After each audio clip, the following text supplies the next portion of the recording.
There's just so many holes to fill, including the fact that we have zero idea as we sit here right now towards the end of February who the Jets quarterback's going to be. Yeah, and those are discussions that are being had right now. I wouldn't be surprised if they do draft a quarterback somewhere in the second or third round. I wouldn't be surprised if that happens, but that person's not going to be the answer for the Jets at the start of the year. It's going to be two veteran quarterbacks of some sort.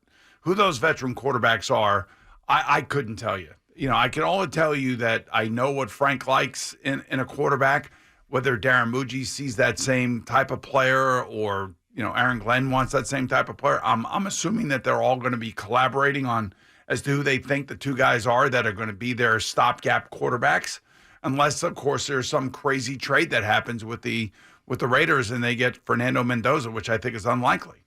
Yeah, of course. I mean, I think it's almost impossible at this point. I mean, we know that Clint Kubiak and Tom Brady are fond of him. Mark Davis essentially said it when he was asked about it in the press conference introducing Clint Kubiak about how much, he really liked Fernando Mendoza. So, yeah, I mean, I think this is one of those years where they're caught in between again. And just know this, that you're going to hear some negativity about Fernando Mendoza. This is the time of year now where you're going to hear it. You're going to hear either slow release or he doesn't process fast enough. You can hear all the catchphrases, the scouting catchphrases that will be, handed down. There'll be some people that will try to minimize him, which would be really unfortunate. I think he's a can't-miss number one pick for the Raiders, given who he is, who the new Raider coach is. It's the perfect marriage between quarterback and system, I believe.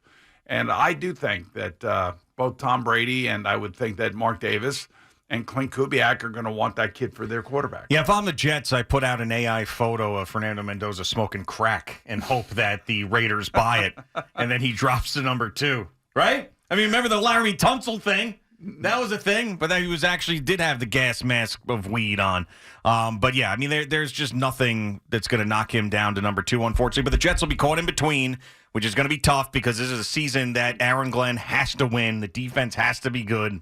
I mean, and win meaning like 6 wins, 7 wins.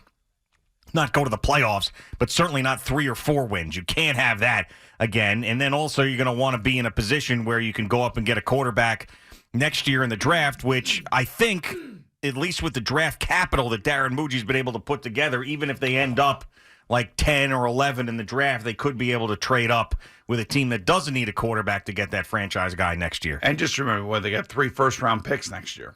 Yeah. So that's the other thing. And the question will be, depending on what the season looks like and where they end up in the draft, is Woody going to get impatient again and say, let's blow it up again? I mean, that's really what it comes down to. We sit here as a 3-14 team coming off of a Cam Jordan interview where he takes a shot at the Jets, which is really unfortunate. But, if they get the 6 to 10 wins, then where are they going to be in next year's draft? And will there be a team ahead of them that will be willing to trade with them so they can get one of the quarterbacks in supposedly next year's better quarterback draft? Yeah, I mean, I think that this one, as we know, is not very deep at all, and that's why it was critical that the Jets needed to get the number 1 overall pick. They did not. So once again, they're in this situation. So whoever that guy is that plays, starts this year for the Jets, chances are he's not going to be there for very long. And realistically, depending on who they bring in as a bridge guy, that bridge guy may have to be a 2-year bridge guy, because they're not going to get most likely they're not going to get a Brock Purdy or Tom Brady out of this draft. Okay, it could happen. You never know. I mean, those things have happened, and they've basically surprised a lot of different people. Russell Wilson was a mid-round draft choice, so you never know. I mean, because there are human beings, and one of them could turn out to be something special.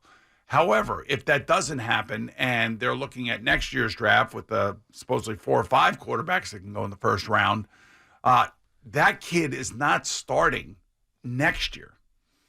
I'm like, he shouldn't be starting the season next year. So the bridge quarterback may be a 2-year deal, kind of like they did with Justin Fields, thinking that he could be the quarterback here for 2 years. Yeah. And that may be the case going forward, because if they end up winning 7 or 8 games next year, which would be a long shot, then what? You know what I mean?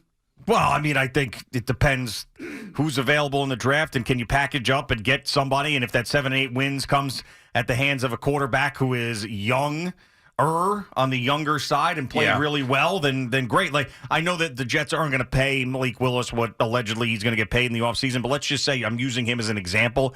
If it's someone like a Malik Willis who gets an opportunity to be the starter and has a good year like that, I mean, I think that's a different story than bringing in, one of these veterans or what the Giants tried to do last year with Russell Wilson and Jameis Winston. If you were telling me that you can get Malik Willis for what you paid Justin Fields, I'd say, okay, I could see that. But allegedly, it looks like his value on the open market, according to Spotrac, is anywhere from $30 to $35 million a year. $70 million for 2 years. I saw Dan Orlovsky put out that he thinks it's going to be 40 himself, and that people laughed at him. And now people are agreeing. But that's the point, and that the Jets can't do that. What the Jets need to do, I believe, is they need to take all of this draft capital that they have this year, eat this dead money that's on their cap this year, and then next year load up again with more draft picks, load up with a free agency bundle that they'll have so much money to spend next year with the cap going up and all this dead money coming off of the cap.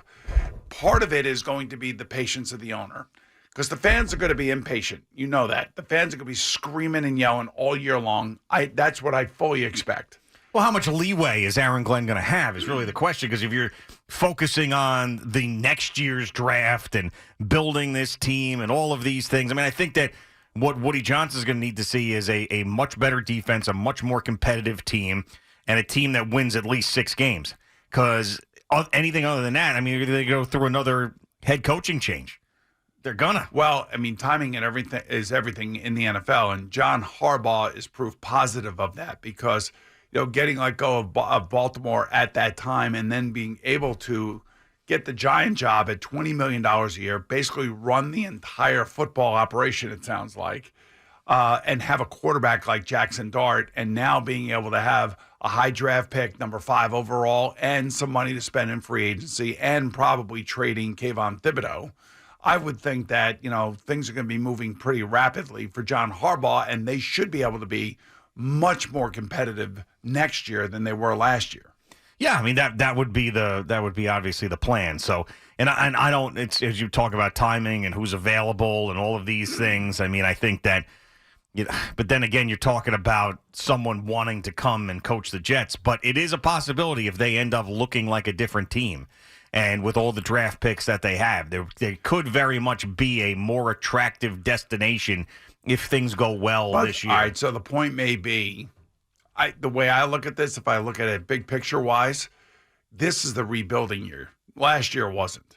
This is. What happened last year with the trade of Quinnen Williams and Sauce Gardner now have made these next 2 years the building year for 3 years from now. Yeah, but does Woody Johnson think about that, though? Did he think of it that way? No, of course not. He wants to win now, and the fan base is going to be itching to win. And, the last thing the fan base wants to hear is patience, because they'll say the obvious. We've been patient for how many years?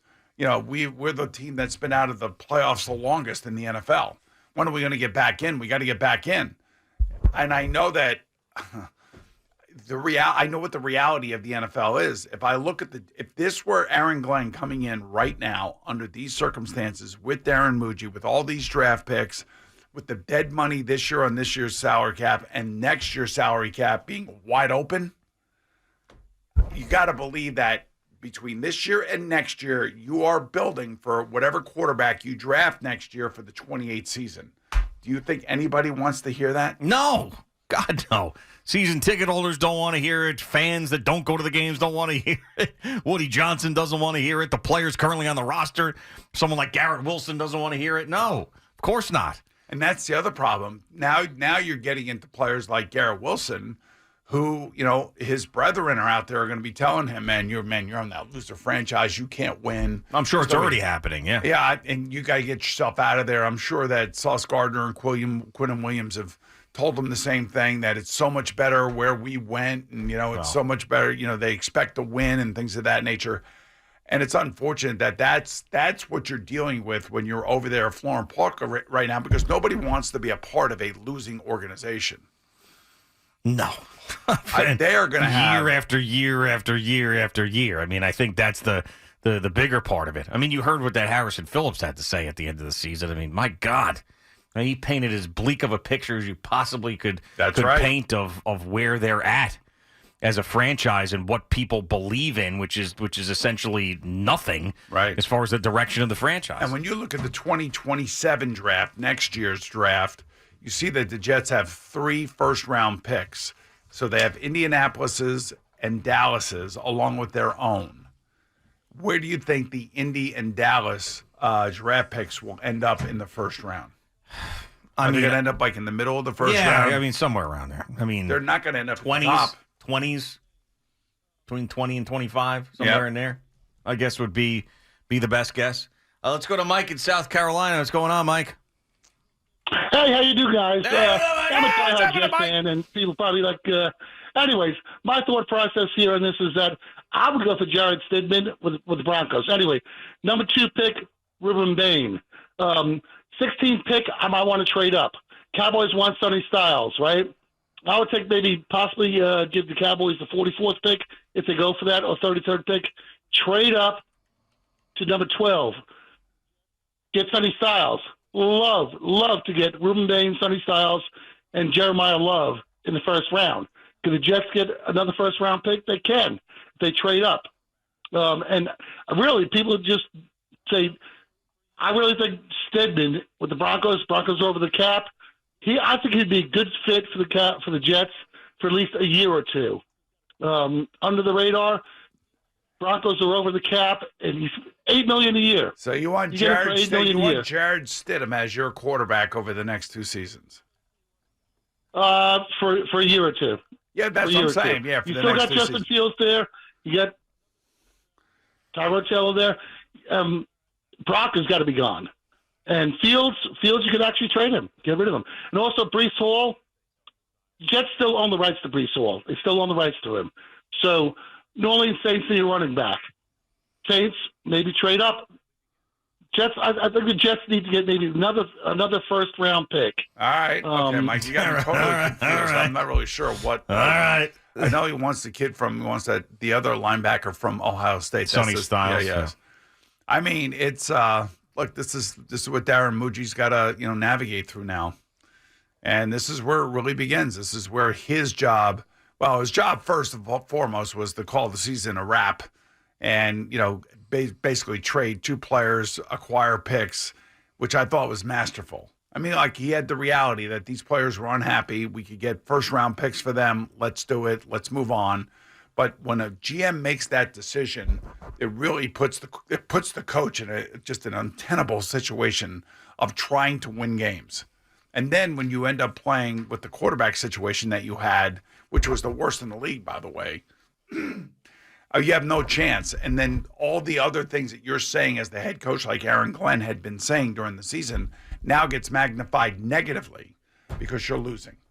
Let's go to John in Freehold, New Jersey. What's up, John? Hey, good morning, gentlemen. How we doing today? Love the Jet talk. Yeah, what's up today? Listen, guys, they need playmakers on both sides of the football, the New York Jets. We know that. They're going to have to find a leader on the defensive side of the football, some guy that's an alpha male that's going to be their team captain like they had with C.J. Mosley. Ever since C.J. Mosley left that defense, they had nobody to lead that defense and make a statement from that side of the football. So they got to find that in the draft. They're going to have to do what they didn't do a year ago and address that second receiver to play opposite Garrett Wilson, somebody that's got a different skill set that's going to get a lot of yards after the catch, that's got wiggle to his game. And you look at the quarterback situation, guys, Boomer, with Frank. I don't know how he feels about him, but I like that LSU quarterback. Garrett Nussmeier? Yeah, I like him. I like him, Boomer. I think he's got a lot of potential. I think maybe Frank could work with a kid like that. What do you think? Has Frank mentioned him at all? He was the Senior Bowl MVP. He looked real good. He's got a lot of potential. I think that's somebody that they can mold and work with and maybe be a part of their future. Yeah, I mean, he may end up being a third-round pick. I mean, that would be the type of – You mentioned second round. I don't think there's any quarterback that's second round worthy that I would waste that pick on. I'd rather get more of an impact player that can help them right away in the second round with their 2 second-round picks and then go third round with Garrett Nessmeyer. Well, think that's the way to I go. do know this coming out of the combine. One of these quarterbacks will separate themselves. Other than Fernando Mendoza, he's not going to be there throwing the ball or any of that stuff. It will be all private workouts and things of that nature. But these other kids, somebody, whether it be Ty Simpson, Garrett Nussmeier, Carson Beck, somebody like that will show something that somebody will see and will like, and maybe they go up in the draft somewhere along the line. But, yeah, the Jets are in a catch-22 situation. Like, we want to win. We need to win to keep our jobs. But, if we win too much, then maybe we take ourselves out of the running for somebody next year who could be a top-end quarterback. What's interesting about Garrett Nussmeier was he, going into the season before he got hurt, was projected as a first-round draft choice, maybe even top-end draft choice. He gets hurt.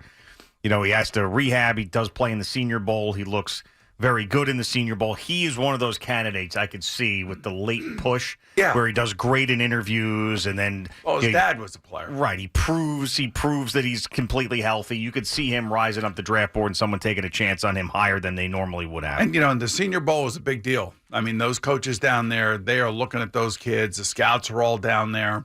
Everybody's paying attention. So and when you're playing that Senior Bowl, that means a lot to the coaches and the scouts that are down there, that you are willing to take the risk of playing in that game. Only 6'1", though. Frank likes him bigger than that. Well, yeah, but I mean, sometimes you play bigger than you are. That's like a Drew Brees type of player. Okay. Like, you play bigger than you are. And I do believe he is 6'1", and we'll get the proper measurements coming out of the combine, and we'll hear about all the accurate, like the quarterback from Vanderbilt. He was like, I'm like 6'1.5". No, you're not. You're 5'11". Calm down. No, he was 5'11". I think he was 5'9". Yeah. I mean, just calm down. I'm pretty sure that you guys measured at 5'9". Yeah. I mean, you never know. The kid from Penn State, Drew Aller, he's a big kid. Another guy coming off a major injury. Right.